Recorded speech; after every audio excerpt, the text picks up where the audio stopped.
Let's take a look at the standard platen that comes with the Viper2, which is referred to as a 4-2-1 or a 4-up, 2-up, 1-up.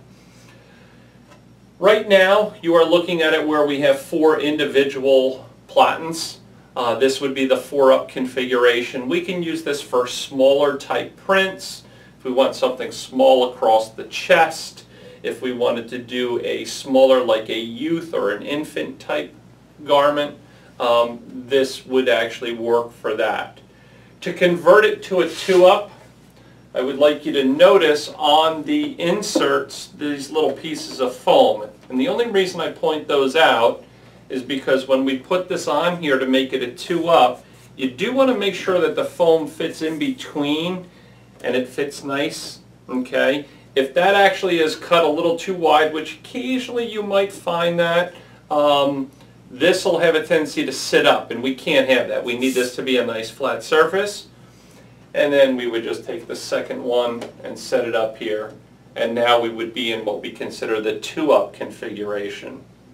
If we were doing one large print, we would take both of these off and we would put one single unit that comes with it on. And that is our 1-up configuration.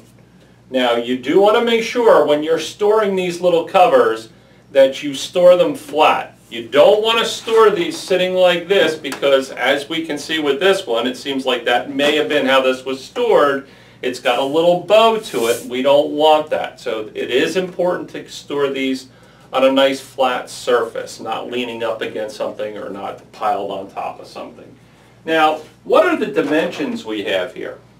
Well, in a 1-up configuration, we've got 16 inches by 24 inches.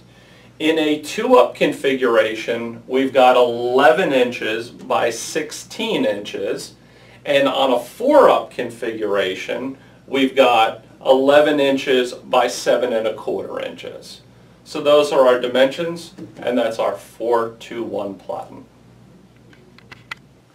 Now let's take a look at how we would load the Platen system. If we were doing a 1-up, of course we would have our cover that would cover this whole area, and we would orient the garment normally so that the collar, okay, is towards the side, and this would be loaded into the machine like this. So your collar goes towards the back of the machine when we're in a 1-up. If we are doing a 4-up, it stays the same orientation. We simply would load onto 1 with the collar down at this end. Again, loading it so that the collar would go towards the back of the machine. Now we're going to do a 2-up, and I'm actually going to load it this time. So I'm going to grab my covers to in fact make it a 2-up. And we normally don't load the Platen system on the machine. You normally have a little hooping area or a little hooping table where we would actually like to do this. That gets it to a better, more of an optimal height for you to work on, and you're not leaning across the buttons of the machine and things of that nature.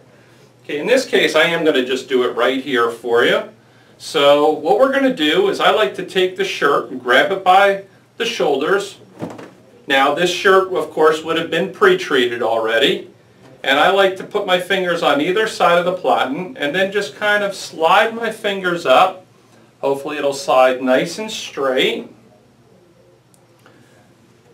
Make sure that we don't have any material underneath. Now remember, these garments would have been pre-treated already, so as we're doing this, when you see wrinkles, you want to kind of straighten them out like this. Okay, you really don't want to flatten them out with your hand because that raises the fibers up on the garment, therefore compromising the print quality. So I like to make sure of one thing. The most important thing is that I can do this repetitive. So for example, when I load my collar, I like my collar to just be off the end because I don't want it to hit the height sensor, the gap sensors, okay? But I like it to be right at the edge. That way, every time I load a shirt, if I put the collar there and I set the image a certain distance down from the collar, I'm going to get very consistent placement of my prints. Now, I like to take my top and bottom at the same time, and I'm going to tuck this into the tuck lock system. Now, when you do this, we don't want to stretch the shirt out. So it's kind of it's a pushing in, but kind of like a rolling up type motion. And we want this to be taut, but not stretched. Then the same thing on the sides. And all your excess material is just going to get tucked underneath. If it has a lot of material based on a large garment, then you can tuck it in further and then tuck the remaining fabric underneath.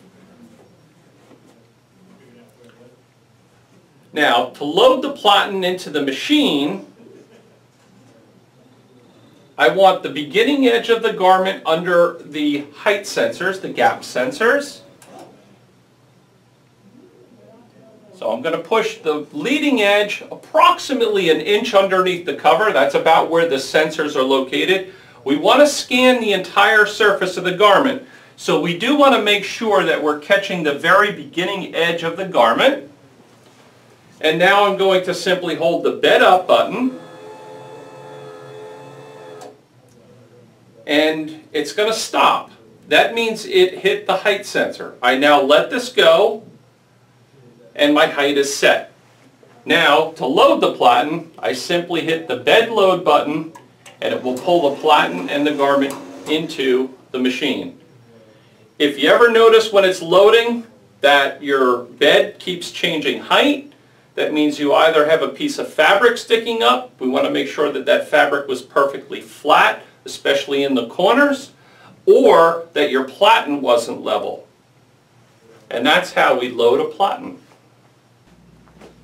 Now we're going to take a look at something that's very important to realize about when you load anything on this machine. The most important thing to remember is that the print surface must be the highest, flattest surface.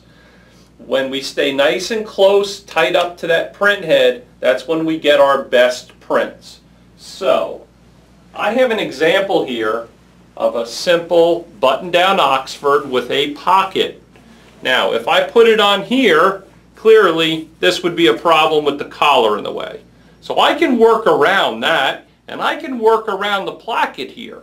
I can simply move that off to the side, and I can move the shoulder seam and that out of the way there. But if I want to print right above the pocket here, this pocket is going to hit the gap sensor, and the height is going to be adjusted to this, not to the print surface.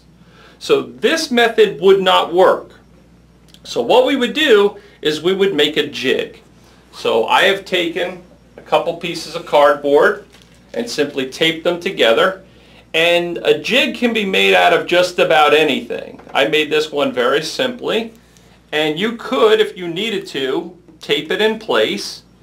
For this example, I'm just going to set it here momentarily, just to show you that when I now load this garment,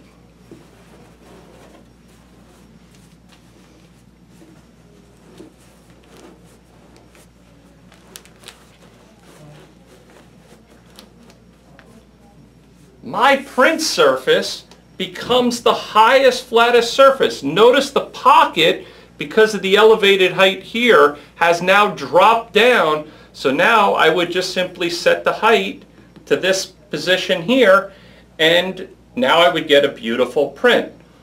Now, this is making your own jig. I also want you to be aware that there are additional platens, which makes this process much easier so you don't have to make jigs. So we make sleeve platens, we have left chest platens, we have youth platens, we have infant platens. So we have a nice assortment of additional platens that are available for purchase, and you can contact your sales representative and they can assist you with the purchase of additional platens for the machine.